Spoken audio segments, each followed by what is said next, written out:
Hello and welcome to DM But Group Tuition, a place for all the rankers. ચલો DM But commerce વતી હું DM sir આજે લેવા જઈ રહ્યો છું ઇંગ્લિશનું પેપર નંબર 3. તો ચલો બિલકુલ ડિલે કર્યા વગર શરૂઆત કરીશું ટ્રુ ફોલ્સથી. ચલો સૌથી પહેલાં જરા જુઓ, સૌથી પહેલું જ ટ્રુ ફોલ્સ છે. According to R K Narayan, factual explanations are always palatable or feasible. बिल्कुल છે false. The carbon footprints is a subset of the ecological footprints. बिल्कुल true. True revolution lies in not following or imitating others. बिल्कुल साची बात છે. True. Helen wants to depreciate the editors. बिल्कुल खोटी बात. જવાબ આવશે false. તો અહીંયા આપણા જવાબ બને છે false, true, true, ફોલ્સ.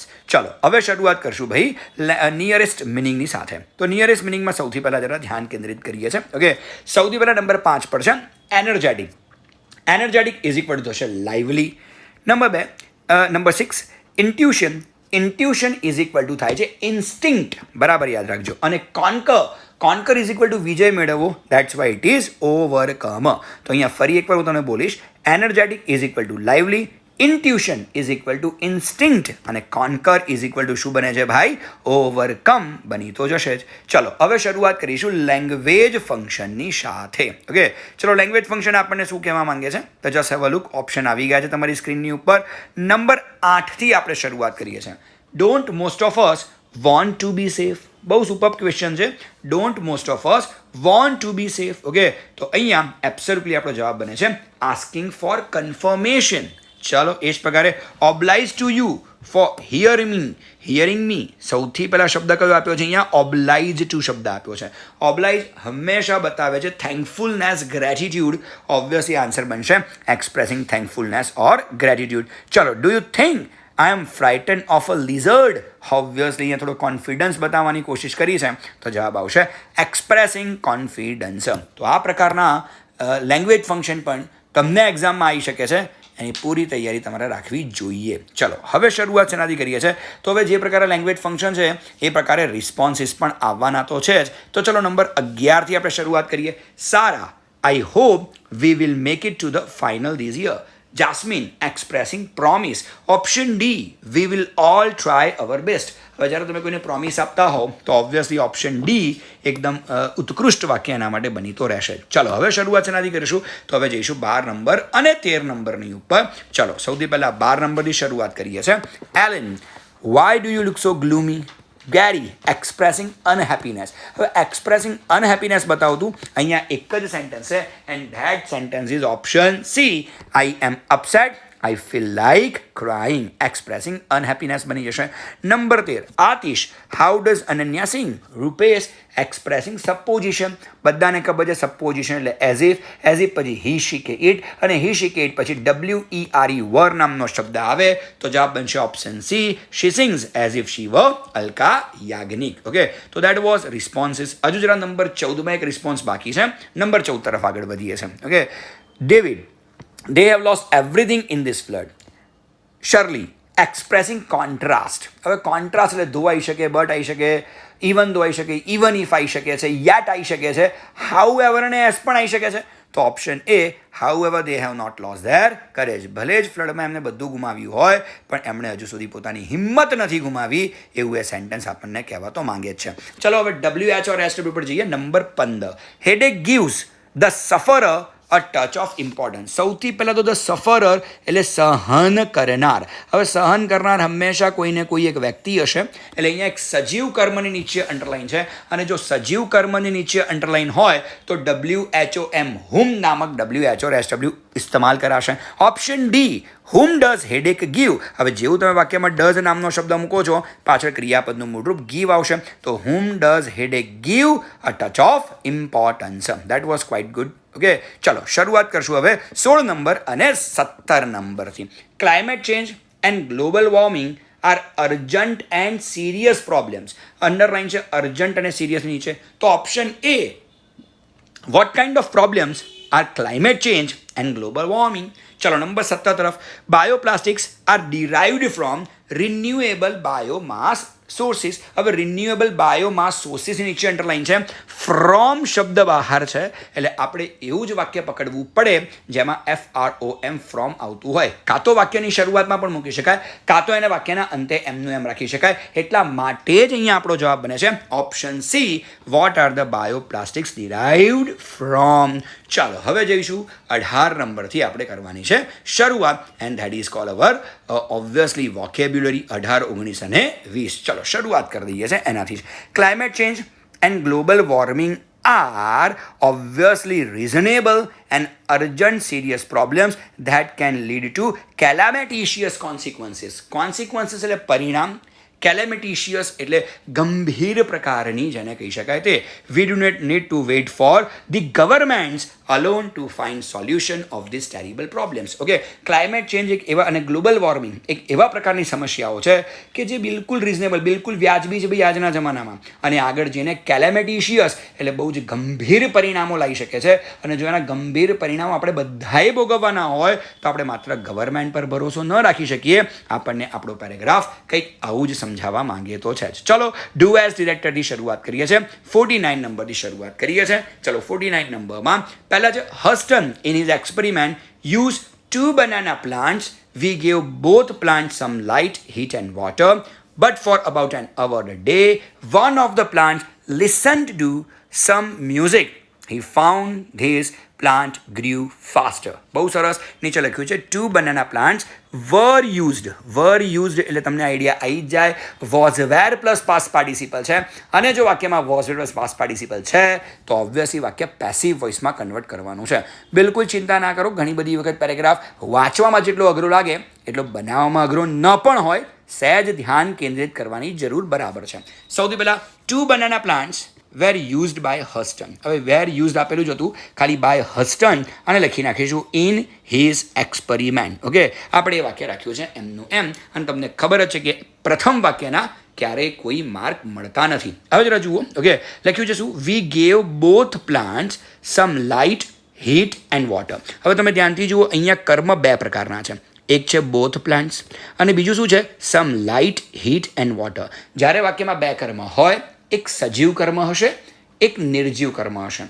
અહીંયા સજીવ કર્મ છે બોથ પ્લાન્ટ્સ અને નિર્જીવ કર્મ છે સમ light, heat and water.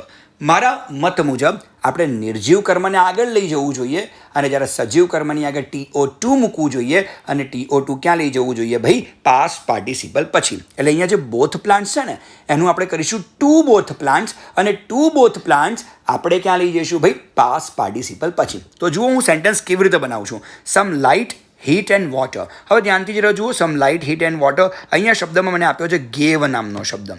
Gave એટલે મારું ક્રિયાપદનું ભૂતકાળનું રૂપ છે, અને ક્રિયાપદનું ભૂતકાળનું રૂપ પેસિવમાં ફેરવવા માટે વોસ કહેવાય. તો some light, heat and water were given to both plants. હવે હું શું લઈશ? given પછી to both plants, અને પછી લખશું by us. So simple is this. Okay, હવે તમે ધ્યાનથી જુઓ, પછી લખ્યું છે but for about an hour a day.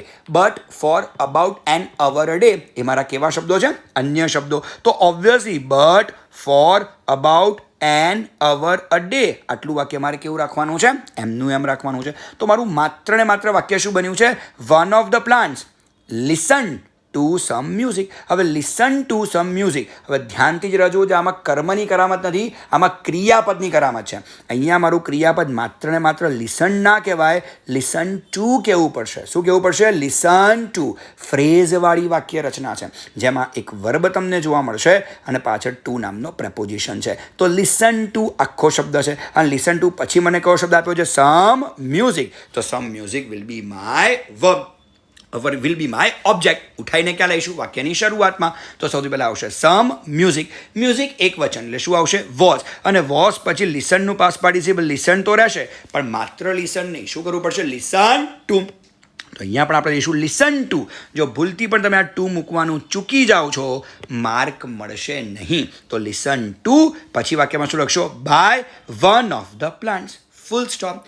હવેનું વાક્ય એનાથી પણ વધારે ટ્રિકી છે. હવે છે he found that these plant grew faster. He found that these plant grew faster. હવે that અને these plant grew faster રહેશે એમનું એમ, અને વાક્ય ખાલી આટલું છે. he found ખાલી શું છે? he found. હવે તો સર he found શબ્દમાં તો કર્મ જ નથી, તો પછી હું એને કેવી રીતે પેસિવમાં ફેરવી શકું?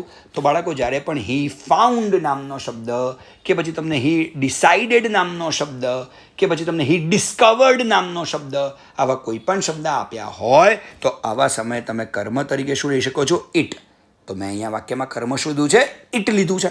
તો શું આવશે? It was found by him, અને પછી that this plant grew faster. મારા મત પ્રમાણે આ હી ફાઉન્ડવાળું જે કંઈ પણ સેન્ટેન્સ હતું, દેટ વોઝ ક્વાઇટ નાઇસ. તો આવા સેન્ટેન્સની પ્રેક્ટિસ જેમ બને એમ વધારે કરતા જ રહેજો. ચલો, so that was all about અવર 49. હવે શરૂઆત શેનાથી કરીશું ભાઈ? 50 નંબરથી કરીશું. ઓબ્વિયસલી 50 નંબર એટલે ચેન્જ ધ ટેન્સનો જ વારો હશે. જોઈએ કયા ટેન્સમાં આપણને ફેરવવાનું કીધું છે. પહેલાં જરા જુઓ. Okay, the goatherd. Goatherd means શું થાય? Shepherd. Shepherd means શું? ભરવાડ. The goatherd looked at the royal advisor. The royal advisor nodded. The goatherd pulled a barrel from the bottom of the tower. As he did so, the tower scattered, the king fell down and died. ચલો, start like this માં શું છે? The goatherd will look. શું આપ્યું છે? will look. will look it means મને વાક્ય કે મને પેરેગ્રાફ ભવિષ્યકાળમાં ફેરવવાનો કીધો છે. બધી જ જગ્યાએ મારે લેવાનું છે will પ્લસ ક્રિયાપદનું મૂળ રૂપ. તો આવશે the goatherd will look at the royal advisor. The royal advisor will nod. will મૂકો એટલે nodded નું શું થશે? nod. will nod and the goatherd will pull. pulled નું શું થશે ભાઈ? will pull a barrel from the bottom of the tower. as હવે વાક્યમાં જુઓ, did શું આપ્યું છે? તો અહીંયા શું થશે? will, અને did નું શું કરશો? do. તો as he will do so, the tower, okay, scattered છે તો અહીંયા શું થશે? will, અને will મૂકો એટલે scattered નું શું થશે? માત્ર ને માત્ર scatter, ed નીકળી જશે. Okay, so the tower will scatter and the king will fall down and die. અહીંયા શું આપ્યું છે? fell down. fell down નું મૂળરૂપ શું થશે? fall down. અને died. died નું મૂળરૂપ શું થશે? die. તો બહુ જ સરસ મજાનો ભવિષ્યમાં ફેરવવાનો પેરેગ્રાફ તમને આપ્યો હતો. પણ આમ જોવા જઈએ તો it was seriously quite N easy one. Okay, તો મારા ખ્યાલથી આરામથી તમને આવડી જાય, એમાં કોઈ કરતાં કોઈ બેમત તો હતો જ નહીં. ચલો, હવે શરૂઆત શેનાથી કરીએ છીએ? તો હવે આપણે ઇનડાયરેક્ટ સ્પીચથી આપણે જરા શરૂઆત કરીએ છીએ. ઇનડાયરેક્ટ સ્પીચ અહીંયા તમને થોડીક ટફ લાગી શકે. એનું રીઝન હું તમને કહું કે જૂની જે ટેક્સ્ટ બુક હતી 12થની, એમાંથી ગાલાએ બહુ જ બધા પેરેગ્રાફ ઉઠાયા છે. અને હવે ઘણી બધી વખત એવું બને કે ટેક્સ્ટ બુકનું લેસન તમે ભણ્યા જ ના હોવ તો એને સમજવામાં તમને થોડીક તકલીફ પડી શકે છે. એનીવેઝ, હું પૂરી રીતે ડિટેલમાં તમને સમજાવવાની પૂરી કોશિશ કરવાનો છું, તો તમારું ધ્યાન માત્ર ને માત્ર અહીંયા હોવું જોઈએ. ચાલો શરૂઆત કરીએ છીએ. Okay, so the bug got you too. So the bug got you too. Okay, bug is equal to કોઈ ને કોઈ જીવડું, અને અહીંયા એક્સક્લેમેશન માર્ક છે. How do you feel now lady? He said. Okay, handling me a bunch of dahlias. Dahlias એક પ્રકારના ફૂલો આવે છે, કદાચ તમને આઈડિયા હોય તો. I am feeling much better now, I said. બસ આખા પેરેગ્રાફની જાણ અહીંયા બોલનાર કે સાંભળનાર કરતા તરીકે ઘણી બધી જગ્યાએ આઈ લેવાનું છે. એટલે આઈ પ્રમાણેના ચેન્જીસ આવશે. એટલે યાદ રાખજો, આઈ પ્રમાણેના ચેન્જીસમાં એક તો આઈ પોતે હોઈ શકે, બીજું માય હોઈ શકે, અને ત્રીજું મી હોઈ શકે. તો આ પ્રકારના ચેન્જીસ માટે તમારે તમારી જાતને તૈયાર રાખવી પડશે, કારણ કે અહીંયા એક કરતા આઈ છે એટલા માટે. ઓકે, ચલો જોઈએ છે. Thought something must have gone wrong, so I asked Susie and came along to see you. These flowers are from my garden. So simple is this. Okay, હવે પહેલી જ અગત્યની વસ્તુ અહીંયા બે કરતા છે. પહેલા કરતા કયા છે? હી, અને બીજો કરતા કોણ છે ભાઈ? આઈ. એટલે આઈ નામના કરતા પર તો બરાબરનું કોન્સન્ટ્રેશન રાખજો જ, કારણ કે ફેરફાર કયા પ્રકારના આવશે? આઈ, મી અને માય પ્રકારના ફેરફારો આવી શકે છે, તો બી કેરફુલ. ચલો, હવે સૌથી પહેલાં તો અહીંયા શું આપ્યું છે જરા જુઓ તો. Okay, handling me a bunch of dahlias. તો સૌથી પહેલાં મેં વાક્યની શરૂઆતમાં શું લખી નાખ્યું? Handling me a bunch of ડેલિયાસ.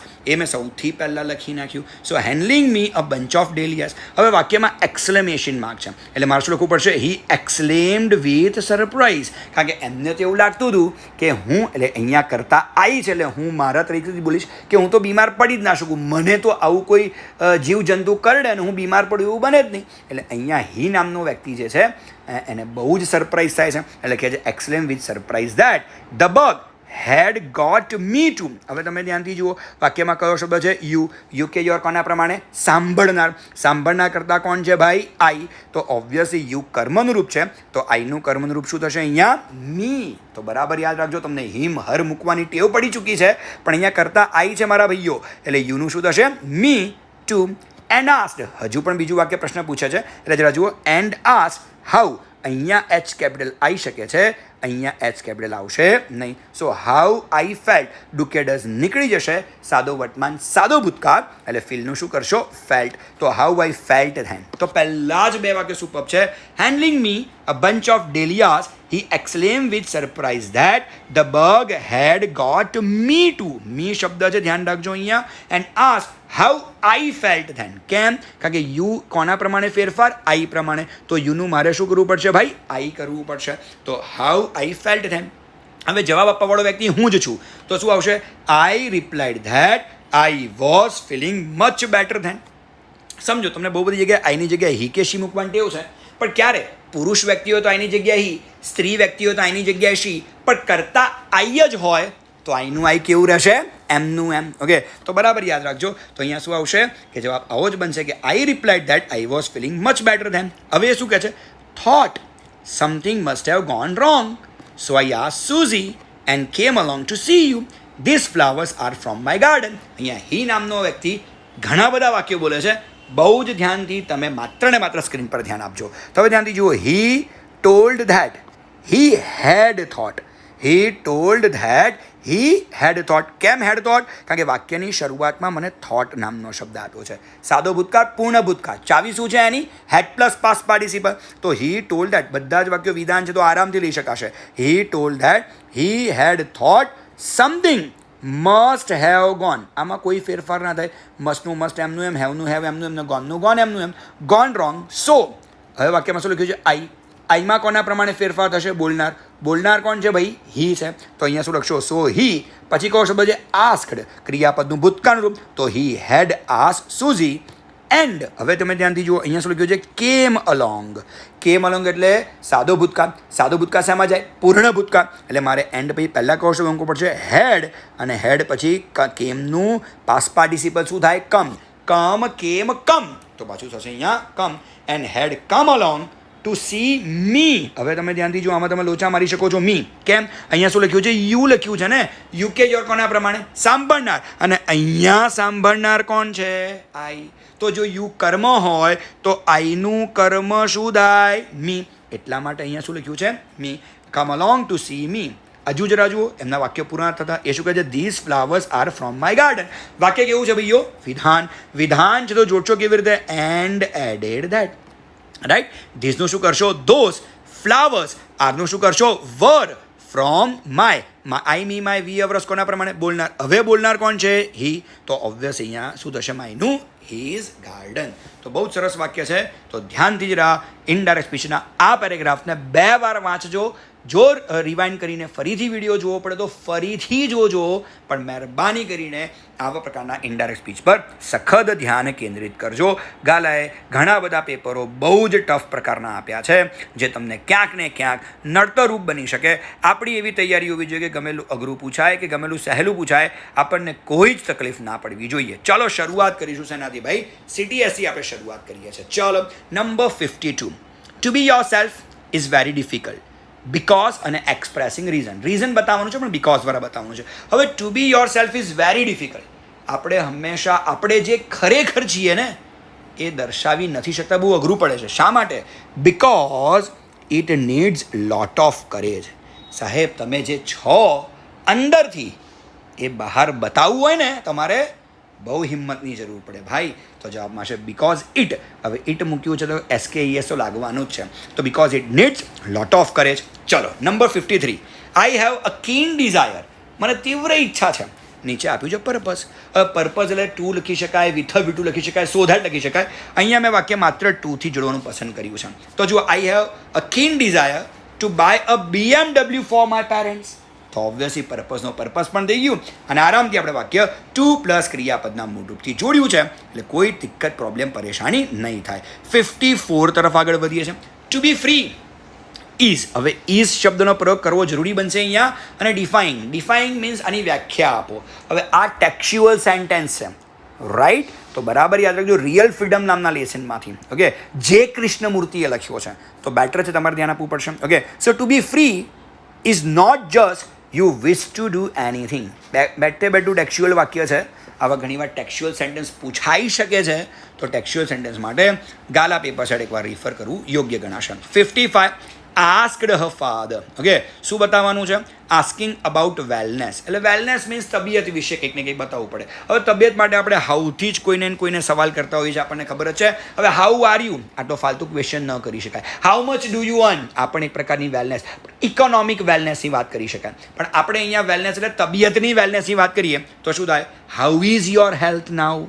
Ask her father. હવે તમારી તબિયત કેવી છે એવું એના ફાધરે મને પૂછ્યું. સો સિમ્પલ, એકદમ સરળ વાક્ય મેં અહીંયા બનાવવાનો ટ્રાય કર્યો છે, જેથી કરીને તમને બહુ જલ્દીથી આ વસ્તુ મગજમાં જઈ શકે. ચલો 56 પર જઈએ છે. Dash dash dash now sorry extending apology. અહીંયા એપોલોજી બતાવવાની છે, તો એક જ વસ્તુ લઈએ. Sorry, I will not do it now. સોરી ભાઈ, અત્યારે આ કામ મારાથી નહીં થાય, તો sorry, I will not do it now. So simple is this. કાશ તમે પણ મોબાઈલને કે મોબાઈલની ગેમને આવું કહી શકતા હોત કે sorry, I will not do it now. So simple is this. જોઈએ, ચલો મેક અ મિનિંગફુલ સેન્ટેન્સ.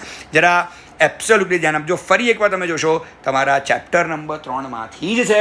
અને જ્યારે પણ ટેક્સ્ચ્યુઅલ પૂછાય, સમજો એસ છે, બીકોઝ છે, સો છે, બટ છે, એન્ડ છે, આવા જ કંજક્શનો વધારે વપરાતા હશે. એટલે ટેક્સ્ટ બુકને જરા પરફેક્ટલી વાંચવાની કોશિશ રાખજો. ચલો, task and pressure start building up at that time. હવે મને વાક્યમાં એટ દેટ ટાઈમ આપી લો, મને મજા આવી ગઈ. એટ દેટ ટાઈમ આવે એટલે હું વાક્ય પ્રેમથી વાક્યની શરૂઆતમાં વેન મૂકી શકું છું, અને વેન મૂકીશ એટલે એટ દેટ ટાઈમ તો વાક્યમાંથી નીકળી જશે. ચાલો, sometimes the mind can go in to overthinking. We also come to the thought we could turn off all the thoughts. ચલો ઠીક છે, તો સૌથી પહેલાં વેનથી બનાવી કાઢીએ. So when task and pressure start building up, comma, જરૂરી છે કોમા કરવું. The mind can go in to overthinking. હવેનું વાક્ય શેનાથી જોડીશું ભાઈ આપણે? એન્ડ. કારણ કે અહીંયા ઓલ્સો નામનો શબ્દ છે. ઓકે, તો શેનાથી જોડીશું ભાઈ? And. And we come to the thought. And we also શબ્દ નીકળી જાય, એની જગ્યાએ એન્ડ લીધું. And we come to the thought that. શું મૂકશો? ધેટ. થોટ ધેટ ઘણીવાર સાંભળ્યું હશે. Thought that we could turn off all the thoughts. તો મારા ખ્યાલથી પહેલો છે વેન, બીજું કંજક્શન છે એન્ડ, ત્રીજું કંજક્શન છે ધેટ. તમારું મેક અ મિનિંગફુલ સેન્ટન્સ કે સિન્થેસાઇઝેશન અહીંયા એબ્સોલ્યુટલી પૂરું તો થઈ જ જાય. ચાલો, સૌથી છેલ્લી વસ્તુ તરફ આગળ વધીએ છે. That is our errors. તો ધ્યાનથી જરા જુઓ, એરર્સના જવાબ તમને અત્યારે સ્ક્રીન પર દેખાતા હશે, પણ સમજી લો એકવાર. વી યુઝ ફાયર કુકિંગ. બિલકુલ નહીં. આગળ યુઝ નામનો શબ્દ છે, તો કુકિંગને રિપ્લેસ એનાથી કરીશું ભાઈ? ટુ કુક નામના શબ્દથી રિપ્લેસ કરશું. વી use fire to cook our food, warm our homes in winter and generate electricity. But on another hand, બિલકુલ નહીં, but on the other hand, તો another replace એનાથી થશે? the other થી થશે. If fire gets out of control, it can be dangerous. જો ભાઈ આગ આઉટ ઓફ કંટ્રોલ થાય તો એ ડેન્જરસ થઈ શકે છે. શકવાનો અર્થ છે, એટલે can will be the answer. Okay, each years. Years શબ્દથી મને પ્રોબ્લેમ છે. ઈચ પછી હંમેશા એક વચન આવે તો યર્સને રિપ્લેસ એનાથી કરશું ભાઈ? YEAR. યરથી આપણે રિપ્લેસ કરવું પડે અને પડે છે. બસ, તો આ હતું ભાઈ આપણું ગાલાનું પેપર નંબર 3. થેન્ક્સ.